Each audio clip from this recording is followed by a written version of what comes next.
Of जब हम लोग पार्टनरशिप के बारे में बात करते हैं, एडमिशन, रिटायरमेंट या डेथ की, तो उसके अंदर जो गुडविल है that plays a very important role. पता है आप लोगों को कि मेन पूरा क्वेश्चन एक तरफ होता है, बच्चों को रिवैल्यूएशन क्लियर हो जाती है, सारी चीजें बच्चों के लिए कैपिटल अकाउंट पूरा क्लियर हो जाता है। जो मेन प्रॉब्लम बचती है, मान यहाँ ध्यान रखना, ठीक है, जो मेन प्रॉब्लम जहां पे आती है बच्चों को वो है गुडविल का वैल्यूएशन। उसका डिस्ट्रीब्यूशन आपको पता है, अगर एडमिशन है तो सेक्रीफाइसिंग रेशियो में होता है, और अगर रिटायरमेंट या डेथ है तो गेनिंग रेशियो में होता है। लेकिन सबसे पहले बात आती है कि गुडविल का वैल्यूएशन किया कैसे जाए। उससे पहले हमें समझना है गुडविल होती क्या है। गुडविल बेसिकली होती है एक आपकी रेपुटेशन, जो कि आपके सिमिलर बिजनेसेस जो मार्केट में रन कर रहे हैं, उन बिजनेसेस में आप उन सबसे अलग कैसे हो रहे हैं और आप उनसे ज्यादा कैसे कमा रहे हैं। मिसाल के तौर पे एक ही इंडस्ट्री के दो बिजनेसेस हैं, एक्स और वाई। एक नॉर्मल प्रॉफिट है कि 10,000 रुपए पर मंथ सब बिजनेसेस कमा रहे हैं, एक्स भी और वाई भी, एक नॉर्मल प्रॉफिट है।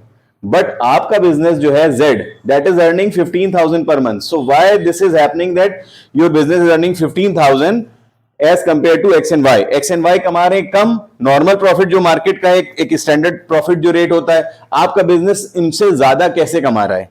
एक तो ये तरीका होता है कि भाई साहब हो सकता है हम ओवर प्राइसिंग कर रहे हो या कुछ प्रॉफिटरिंग में इन्वॉल्व हो, वो तो अलग चीजें हो गई। But normal course of business में हम बाकी अपने बिजनेसेस जो सिमिलर बिजनेसेस हमारी इंडस्ट्री के, उनसे ज्यादा जो हम कमाते हैं, that extra income that we are earning, that is due to goodwill. ये मेरा नाम, ये मेरी शोहरत है, मेरा रेपुटेशन है, जिसकी वजह से हम मार्केट में टिके रहते हैं और ज्यादा प्रॉफिट कमाते हैं as compare to other businesses.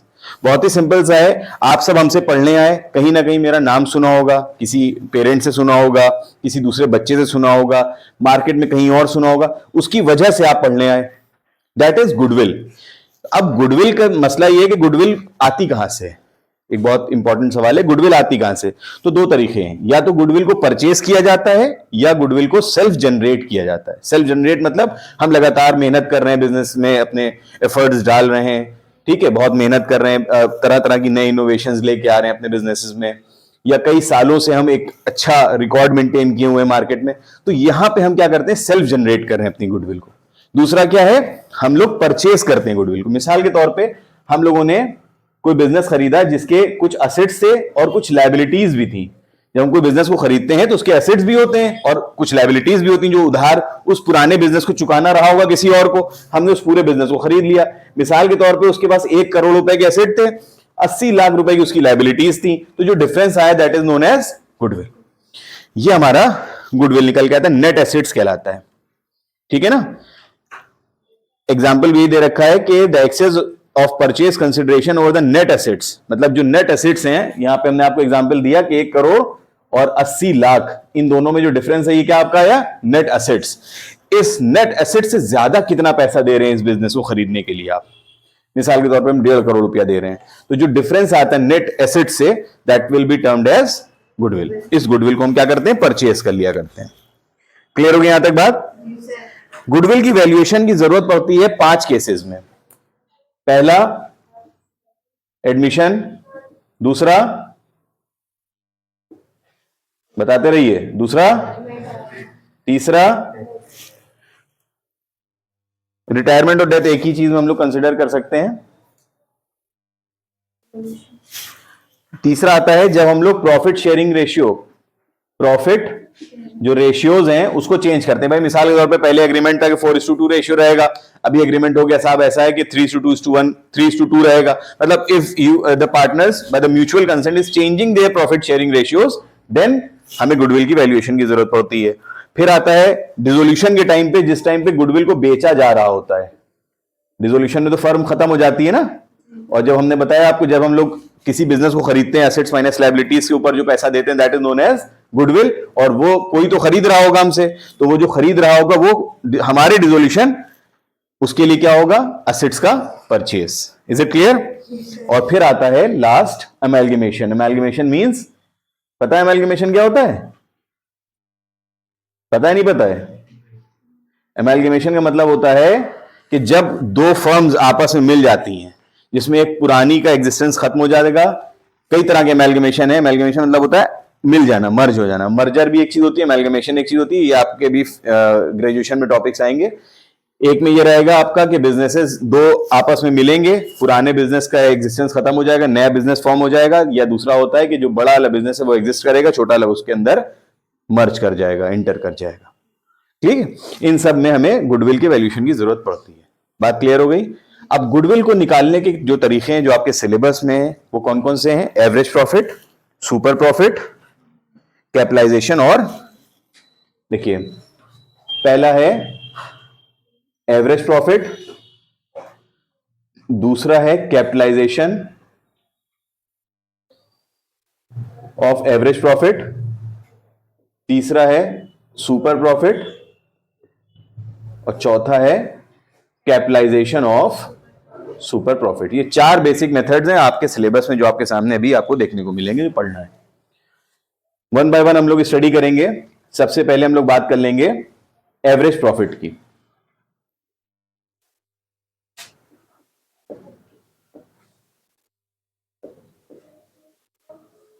देखिए ध्यान समझिएगा, हर चीज अकाउंट्स में खासकर जो बच्चों के दिमाग में एक मिसकंसेप्शंस बने हुए हैं, और जो लोग कहते भी हैं कि अकाउंट्स एक प्रैक्टिकल सब्जेक्ट है। देखिए अकाउंट्स एक कंसेप्चुअल सब्जेक्ट है, जिस तरह से इकोनॉमिक्स एक कंसेप्चुअल सब्जेक्ट है, थ्योरेटिकल नहीं है प्योर कि आपने रट लिया। मिसाल के तौर पे कोई भी, जैसे हिंदी है तो आप हिंदी में लिटरेचर को याद कर लेते हैं, लैंग्वेज को समझ लेते हैं, बस हो गया। इसे इंग्लिश है, आप इंग्लिश को रटते हैं, ठीक है, याद करते हैं, पढ़ते हैं ना। लेकिन ये सब जो है ना, ये कंसेप्चुअल सब्जेक्ट्स हैं। यहाँ पे आपको हर चीज का एक लॉजिक होता है, और लॉजिक छुपा होता है किसी भी सब्जेक्ट, अकाउंट्स की खासकर बात करें तो उसकी थ्योरी के अंदर छुपा हुआ होता है। नॉर्मली अकाउंट्स पढ़ने का क्या तरीका होता है? टीचर्स क्या करते हैं, एवरेज प्रॉफिट के आपको चार मेथड बता देंगे। जैसे मिसाल के तौर पे स्टेप्स हैं। Step number 1, add profits of different years. मान लो 4 साल दे रखे, 4 साल के प्रॉफिट को जोड़ लो। दूसरा स्टेप क्या बताया जाता है? Divide by number of years. जो भी प्रॉफिट का टोटल आए उसको नंबर ऑफ ईयर से डिवाइड कर देंगे। तीसरा क्या बताते हैं? Multiply with number of years purchase. ये 3 स्टेप के अंदर आंसर निकाल दिया जाता है। आपसे ये भी कहा जाता है कि जब ये प्रॉफिट को आप लोग ऐड कर रहे हो पहले स्टेप में, तो एबनॉर्मल प्रॉफिट जो हो उसको आप लोग क्या करेंगे? माइनस कर देंगे, और एबनॉर्मल गेन्स जो है उसको क्या करेंगे? प्लस कर देंगे। ये हम लोग को बताया जाता है। इसी जो प्रॉफिट यहां पे होता है इसमें क्या बताते हैं हम लोग? Abnormal gains. इनको क्या करेंगे हम लोग? माइनस कर देंगे, क्योंकि ऑलरेडी एडेड है। और ये पहला स्टेप। दूसरा में क्या बताते हैं? एबनॉर्मल लॉसेस जो हैं, एक्सपेंसेस जो हैं, उनको हम क्या करेंगे? ऐड कर देंगे, क्योंकि लॉसेस हमेशा या एक्सपेंसेस हमेशा माइनस किए जाते हैं रेवेन्यू से, तभी प्रॉफिट निकलता है। कैसे निकलता है प्रॉफिट? याद है प्रॉफिट कैसे निकलता है? रेवेन्यू माइनस कॉस्ट या एक्सपेंस। इसका मतलब रेवेन्यू टोटल जितने भी होते हैं उसमें से हम लोग कॉस्ट को माइनस कर देते हैं, तो क्या निकलता है हमारा? प्रॉफिट। तो जितने भी सालों के प्रॉफिट दे रखे हैं, ईयर्स के प्रॉफिट दे रखे हैं, उन प्रॉफिट को कैसे निकाला गया होगा? हर साल के रेवेन्यू को हर साल की कॉस्ट से माइनस किया गया होगा। इसका मतलब रेवेन्यू में नॉर्मल और एबनॉर्मल दोनों तरह के गेन्स और रेवेन्यूज होंगे। तो क्योंकि वो एबनॉर्मल नेचर के जो रेवेन्यूज हैं, जो गेन्स हैं, वो जुड़े हुए हैं, तो इसलिए हम क्या करते हैं यहाँ पे? माइनस। और एबनॉर्मल लॉसेस हमारे क्या होते हैं? माइनस हुए होते हैं, तो उनको हम क्या कर देते हैं? ऐड कर देते हैं, उनको इफेक्ट को नील करने के लिए। बात क्लियर हुई नहीं हुई? मैं मिसाल के तौर पर मेरे पास 10,000 रुपए हैं, जिसमें 8,000 रुपए हमने कोचिंग की इनकम है और 2,000 मेरी कहीं और की इनकम है। अगर हम कोचिंग की इनकम निकालना चाहें तो क्या करेंगे? 10,000 में से जो 2,000 रुपए ऐड हैं कहीं और के, उसको क्या करेंगे? हम लोग माइनस। क्यों? क्योंकि वो 2,000 ऐड है, तभी वो 10,000 आ रही है ना मेरी इनकम। अगर हमें निकालनी सिर्फ कोचिंग की, तो 10,000 जो मेरी टोटल इनकम है उसमें से हम अदर इनकम को हटा देंगे। जो ऐड थी वही काम यहां पे किया। एम आई क्लियर और नॉट? बात समझ में आ गई? अब ये तो 3 स्टेप्स हैं, बच्चों को सिखा दिए जाते हैं, बच्चे इसको रट लेते हैं और उसके बाद एग्जाम में क्वेश्चन को सॉल्व कर देते हैं। आंसर आ जाएगा इससे भी। ये लेमैन की जबान है, लेकिन हर चीज का बेसिक होता है क्यों ऐसा हो रहा है, वाई। हम कई बार अपने लेक्चर में बताते हैं कि you should know the reason why. Everything in this world has the answer of why. और जिसके पास वाई का जवाब है, WHY, वाई, क्यों का जवाब है, वो काबिल माना जाएगा इस दुनिया में। उसी की लाइफ में पूछ है। अगर आपके पास क्यों का जवाब नहीं है, वाई का जवाब नहीं है, क्योंकि हर चीज बिना वजह नहीं होती, हर चीज की एक वजह है लाइफ में।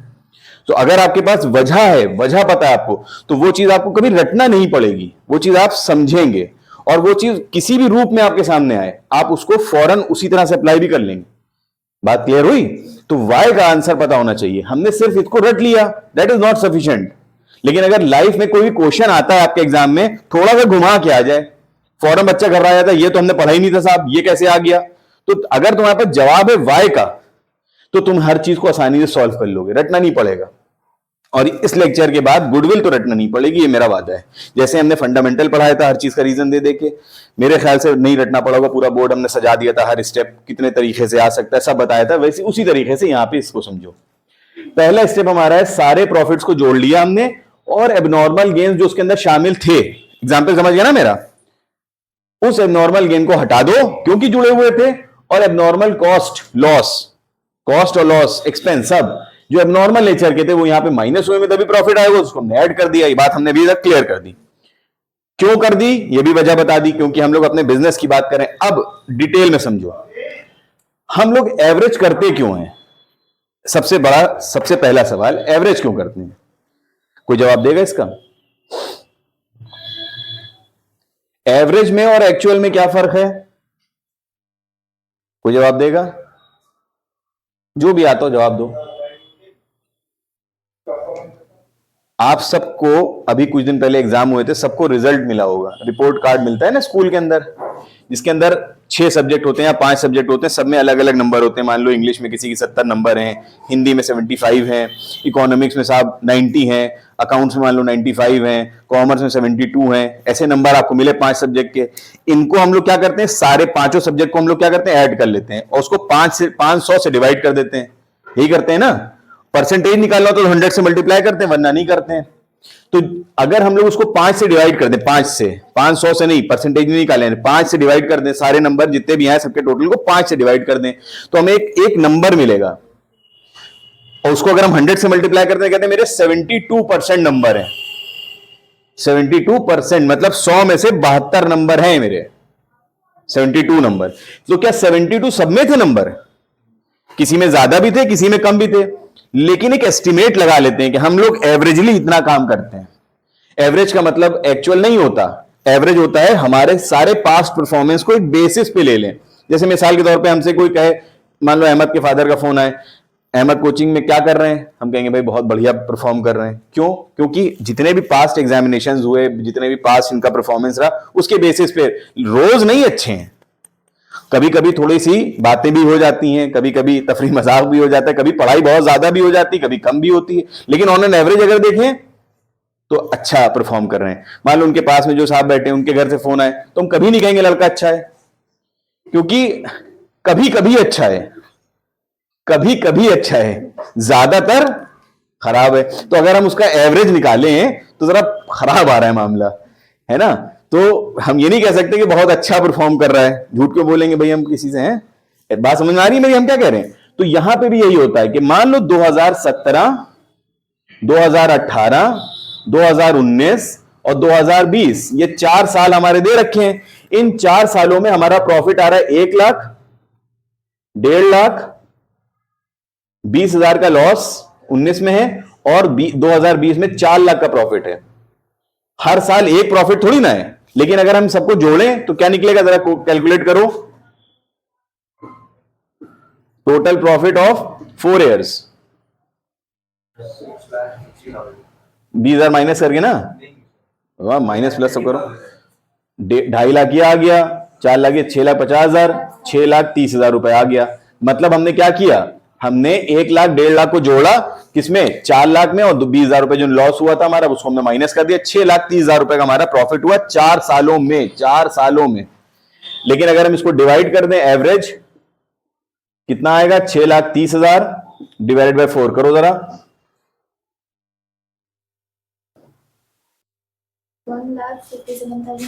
1,57,500। ये आपका आ गया average profit for the 4 years. क्या ये एक्चुअल है? कहीं पे आपको 1,57,500 रुपए का फिगर दिख रहा है इन 4 सालों में? नहीं। ऑन एन एवरेज हमने इतना कमाया, ऑन एन एवरेज।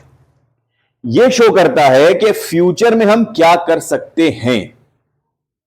हमारा ट्रैक रिकॉर्ड कैसा आ रहा है, बात क्लियर हो रही है। आपका भी अभी एग्जामिनेशन आने वाले, बोर्ड एग्जामिनेशन, बहुत ज्यादा इस कॉलेज में कहा था अच्छा परफॉर्म नहीं करोगे तो तुम्हें एडमिट कार्ड नहीं इशू किया जाएगा, जो प्री बोर्ड में अच्छे नंबर नहीं लाएगा फेल हो जाएगा, उसको हम प्री, ऐसे ही कहा जाता है ना। तो आपके जितने भी एग्जामिनेशन हुए, मिड टर्म हुए, फर्स्ट टर्म हुआ, प्री बोर्ड फर्स्ट हुआ, हाफ ईयरली हुए, सब होते हैं ना, इन सब के रिजल्ट को देखेगा कॉलेज मैनेजमेंट और ये डिसाइड करेगा कि जब ये 4 बार में कुछ नहीं कर पाए तो अब क्या कर लेंगे, हमारे कॉलेज का नाम खराब होगा, मैं एडमिट कार्ड ही नहीं देंगे। यही तो होता है। यही सेम चीज यहां पे भी होती है। पिछले 4 सालों में जो परफॉर्म किया वो ये है, इसके बेसिस पे अब आगे बात होगी कि काम हो भी पाएगा कि नहीं हो पाएगा, फ्यूचर में क्या रहेगा परफॉर्मेंस। ये होता है एवरेज निकालने का मेन मतलब। तो एवरेज प्रॉफिट क्यों निकालते हैं, पहली बात मैंने आपको बता दी, क्योंकि हर साल को अलग अलग, पिछले ये तो 4 है, अगर मान लो 15 होते तो 15 सालों को अलग अलग कैलकुलेट करना, that is cumbersome job. So for the sake of simplicity हम लोग क्या निकाल लेते हैं, एवरेज। अब दूसरा सवाल ये कि एबनॉर्मल गेन को माइनस करते हैं और एबनॉर्मल लॉसेस को प्लस करते हैं, क्यों? क्योंकि हम लोग नॉर्मल कोर्स की स्टडी कर रहे हैं, normal course of business. Normal course of business का मतलब होता है, आसान भाषा में समझो कि आम जबान में आम लोग कैसे बिजनेस करते हैं, हम उसकी बात कर रहे हैं। हम कोई स्पेशल केस की बात नहीं कर रहे हैं। Special case as in covid आ गया, स्पेशल केस एज इन इस साल फर्नीचर पुराना हो गया तो सब फर्नीचर बेचना पड़ गया, नया फर्नीचर लाना पड़ गया, उसमें प्रॉफिट भी से हो सकता है, लॉस भी हो सकता है। कुछ पैसे हमने कहीं इन्वेस्ट कर दिए थे, मार्केट शेयर मार्केट बूम चली गई, हमें स्पेकुलेशन से प्रॉफिट हो गया। कोई पुरानी गाड़ी खरीदी, उसको हमने बेचा सेकेंड हैंड और प्रॉफिट कमा लिया हमने। ये सब एबनॉर्मल कंडीशंस है। हमारा नॉर्मल बिजनेस ये थोड़ी ना है, गाड़ी बेचना हमारा नॉर्मल बिजनेस नहीं है, फर्नीचर बेच के प्रॉफिट कमाना हमारा नॉर्मल बिजनेस नहीं है, स्पेकुलेशन में कमाना हमारा नॉर्मल बिजनेस नहीं है। अच्छा, अगर ये सब चीजें जुड़ी रह जाएंगी या घटी रह जाएंगी तो इससे एक एग्जैक्ट अंदाजा नहीं मिलेगा अगले साल क्या होगा। मिसाल के तौर पर इस साल हमने कहा कि साहब हमने इस साल अपने जो पढ़ाने का काम है, पूरा कॉलेज है, कोचिंग है, ट्यूशंस हैं, ऑनलाइन है, सबसे मिला के हमने मान लो मिसाल के तौर पे 5 लाख कमाए। ठीक है, हमने इस साल 5 लाख कमाए, हमने यू नॉर्मल कह दिया, तो सामने वाले के दिमाग में आएगा कि इन्होंने जो इनका काम है पढ़ाना उड़ाना, उसी से 5 लाख कमाए होंगे साल भर में। लेकिन हो सकता है इस साल हमने कोई जमीन खरीदी हो पिछले सालों में, वो 1 लाख के प्रॉफिट पे बेच दी हो सकता है मेरा एक ज्वेलरी का काम है, वहां पे कोई 2-4 ऑर्डर ज्यादा आ गए, उससे भी हमने कुछ कमा लिया हो। तो ये सब एबनॉर्मल कंडीशंस है ना। तो हम क्या करेंगे, उन अपनी इनकम्स को क्या करेंगे, हटा देंगे, ताकि नॉर्मली हमने अपने बिजनेस में क्या कमाया उसका एक अंदाजा हमें मिल जाए। बात क्लियर हो गई। यहां पे नॉर्मल एबनॉर्मल क्यों हटाया जाता है, कोई दिक्कत तो नहीं है। एक चीज इसमें और ऐड होती है कि जो एडमिसिबल एक्सपेंसेस होते हैं, एडमिसिबल मतलब जो बिजनेस के खर्चे हैं एक्चुअली, जैसे डेप्रिसिएशन हो गया, रेंट हो गया, अगर देना भूल गए हैं, नहीं दिए हैं, हमने प्रॉफिट ऐसे ही कैलकुलेट कर लिया, तो माइनस कर देंगे, जैसे पास्ट एडजस्टमेंट में हमने पढ़ाया था ना अभी, वैसे। फिर एक चीज और आती है इसके बाद, नंबर ऑफ ईयर से डिवाइड करना, तो सब वही चीज है, इसका प्रोसेस का पार्ट है। फिर जितने भी ईयर्स की परचेज है गुडविल की, उससे मल्टीप्लाई कर देते हैं। ये खैर इसकी वजह हमें जाननी थी। तो अब हम अगर एक क्वेश्चन को यहां पे गौर करें,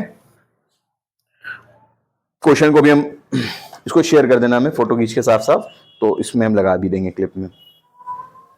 क्वेश्चन है, इलस्ट्रेशन है, जबकि ए और बी पार्टनर्स हैं, प्रॉफिट एंड लॉस उनका इक्वल है। देख लिया अपनी बुक्स में आप लोग।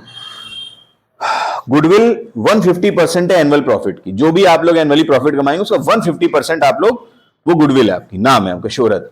बुक जिसके पास ना हो वो आपस में शेयर कर लो। हमें 5 साल के प्रॉफिट दे रखे हैं,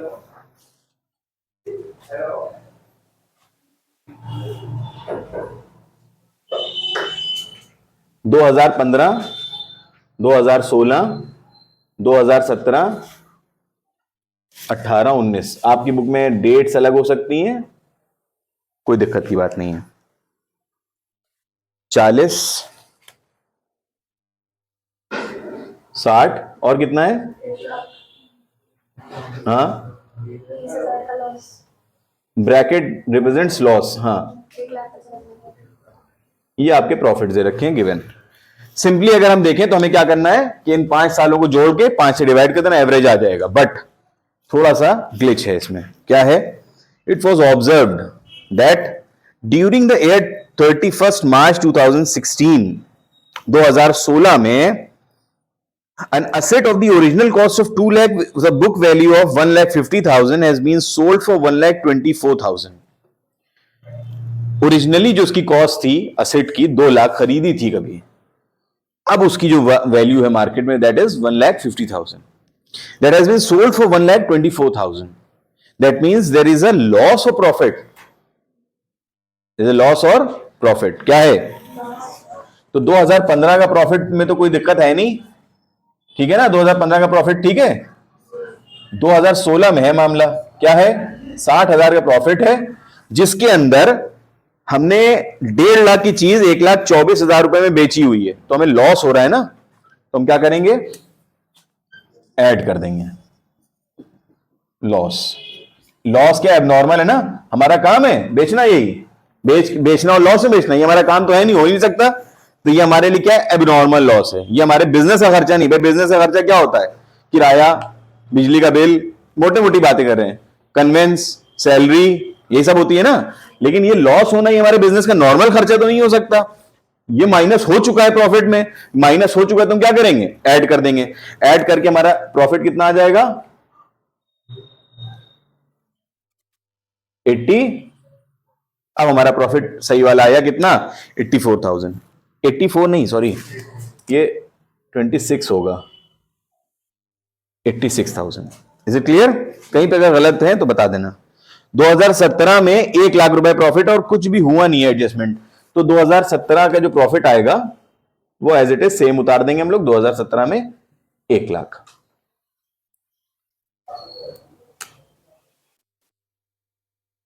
इज इट क्लियर? नेक्स्ट, 2018 में 20,000 रुपए का लॉस है. लॉस कैसे आया होगा? हमारे रेवेन्यू कम होंगे, हमारे एक्सपेंसेस ज्यादा होंगे, ऑब्वियस सी बात है. सेकेंड नंबर एडजस्टमेंट कह रहा है on 1 April 2017 2 computers costing 1 lakh. 2 computer हैं जिनकी कीमत 1 लाख. ईच नहीं लिखा है, दोनों की 1 लाख है, मतलब 50,000 रुपए हो या 60,000 40,000. यहां पे दिमाग नहीं लगाना है, अपना दिमाग कोई ना लगाए कि 1 लाख 2 की है तो एक की 50,000 होगी, दूसरा कह नहीं एक की 60, एक की 40 होगी, दूसरा कह नहीं 80 और 20 होगी. ऐसा कोई दिमाग नहीं लगाना है, जितना लिखा है उतना समझो. कुछ बच्चे होते हैं लगा देते हैं, इसलिए मैंने क्लियर कर दिया. Were wrongly debited to travelling expense.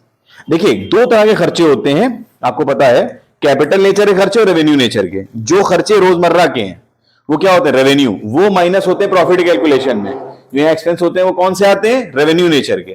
Capital nature के खर्चे यहाँ माइनस नहीं होते हैं, पता है नहीं पता है प्रॉफिट निकालने, वो बैलेंस शीट में लिखे जाते हैं. लेकिन और ये ट्रैवलिंग एक्सपेंस क्या है? रिकरिंग खर्चा है ना, रोजमर्रा ट्रैवलिंग रोजमर्रा करते हैं ना, या एक बार कर ली साल में, कभी नहीं करते हैं, रोजमर्रा करते हैं. और इसका बेनिफिट, रेवेन्यू का बेनिफिट उसी साल मिलता है, कैपिटल का बेनिफिट सालों साल मिलता रहता है. तो कंप्यूटर का बेनिफिट सालों साल मिलना है, तो ये क्या है? कैपिटल नेचर का है. ये माइनस हो गया किसमें? ट्रैवलिंग में. ट्रैवलिंग क्या है? एक रेवेन्यू नेचर का खर्चा है, और ये क्या है हमारा? कैपिटल नेचर का खर्चा. तो कैपिटल नेचर का खर्चा रेवेन्यू माइनस हो गया, जिससे कि प्रॉफिट क्या हो गया? डिक्रीज हो गया है. तो हम इसको क्या करेंगे? ऐड कर देंगे. ऐड. इसको रेवेन्यू एक्सपेंस भी कर सकते हो, इसको ट्रैवलिंग एक्सपेंस भी कर सकते हो, जो समझ में आए वो कर दो. ट्रैवलिंग एक्सपेंस कितना? 2018 में ये 20,000 का लॉस है. कितने का हुआ ये? 1 लाख. ऐड कर दिया. आई बात समझ में? आगे लिखा है depreciation on the computer was to be charge at 20% per annum on written down value. 20% का डेप्रिसिएशन भी लग रहा है. हमने कहा था एडमिसिबल खर्चे अगर हैं तो माइनस करना पड़ेगा अगर नहीं हुए, और ये डेप्रिसिएशन क्या है? एक एडमिसिबल खर्चा है, तो इसको माइनस करना पड़ेगा हमें. लिखेंगे लेस डेप्रिसिएशन. कितना आ गया? 1 लाख का 20%, 20,000 माइनस कर देंगे. तो 20,000 का लॉस था, 1 लाख रुपए का उसके अंदर हमने ऐड कर दिया. कितना हो गया? 80,000. 80 में से 20 माइनस कर दिया, कितना हुआ? 60,000. Is it clear? आगे यहां तक. और फिर 2019 में हम लोग आते हैं जब, तो 2019 में 1.5 लाख रुपए का हमारा प्रॉफिट है, और कोई एडजस्टमेंट दे नहीं रखा है. लेकिन यहां पे बात हम क्लियर कर चुके हैं, डेप्रिसिएशन लग रहा है. 20% रिटर्न डाउन. रिटर्न मतलब हर साल लगेगा, डेप्रिसिएशन तो हर साल लगता ही है. रिटर्न डाउन का मतलब गिरती हुई वैल्यू पे. यहां वैल्यू कितनी थी? 1 लाख. तो 1 लाख का 20% कितना लगा? 20,000. 1 लाख में से 20,000 कम हो गए, बचे कितने? 80. तो अब यहां पे जो लगेगा वो कितना लगेगा? 80,000 का 10%, 16,000. बात क्लियर हुई नहीं हुई? कोई दिक्कत? ये बहुत ध्यान रखना कि डेप्रिसिएशन किस मेथड से फॉलो हो रहा है। बच्चे क्या करते हैं, अमूमन जिस साल का एडजस्टमेंट दे रखा है वहां तो लिख देते हैं, उसके आने वाले अगले सालों में, मान लो 2019 के बाद भी साल होते, ईयर्स होते, तो वहां पे बच्चे क्या करते हैं, अमूमन नहीं लिखते, गलत कर देते हैं। तो यहाँ पे इसी का ध्यान रखना है, डेप्रिसिएशन आने वाले जितने भी ईयर्स होंगे सब में लगेगा। फिक्स्ड है तो हर साल उतना ही लगेगा। ओरिजिनल कॉस्ट 1 लाख रुपए पे, रिटर्न डाउन है तो 1 लाख में से 20,000 माइनस करेंगे, 80,000 बचेंगे, फिर 80,000 में से 16,000 माइनस करेंगे, जो अमाउंट आएगा उसके ऊपर डेप्रिसिएशन लगेगा 20%। इज इट क्लियर और नॉट? नाउ ये हमारे एग्जैक्ट प्रॉफिट्स आ गए। हम लोग क्या करेंगे, एवरेज प्रॉफिट कैलकुलेट करेंगे। कैसे? 40,000 करते रहना, 86,000 plus 1 lakh plus 60,000 plus 1,34,000 divided by 5 years. कितना आया था इसका टोटल? कितना आएगा? 4,20,000 डिवाइडेड बाय 5 कितना आ गया? 84,000। 84,000 हमारा प्रॉफिट आ गया एवरेज। मतलब हम लोग ऑन एन एवरेज पिछले 5 सालों में जो परफॉर्म कर रहे हैं वो हर साल 84,000 रुपीज कमा रहे हैं। अब हमारी जो गुडविल है वो एवरेज प्रॉफिट की 150% है। 2 टाइम्स भी हो सकती है, 150% भी हो सकता है गुडविल में। तो गुडविल का कैलकुलेशन कैसे होगा ये ध्यान रखना। गुडविल जो निकलेगी, लिखे दे रहे हैं मैं अलग से रंग से हाईलाइट करके, जो भी गुडविल निकलेगी कभी भी एडमिशन रिटायरमेंट के मेन क्वेश्चन में भी आए तो इससे जो गुडविल निकलेगी वो फर्म की होगी, पार्टनर की नहीं होगी। ये ध्यान रखना, फर्म की होगी, मतलब सारे पार्टनर्स की मिला जुला के। 84,000 इंटू 150% कितना हुआ? 1 लाख। ये आ गई आपकी गुडविल एवरेज प्रॉफिट से।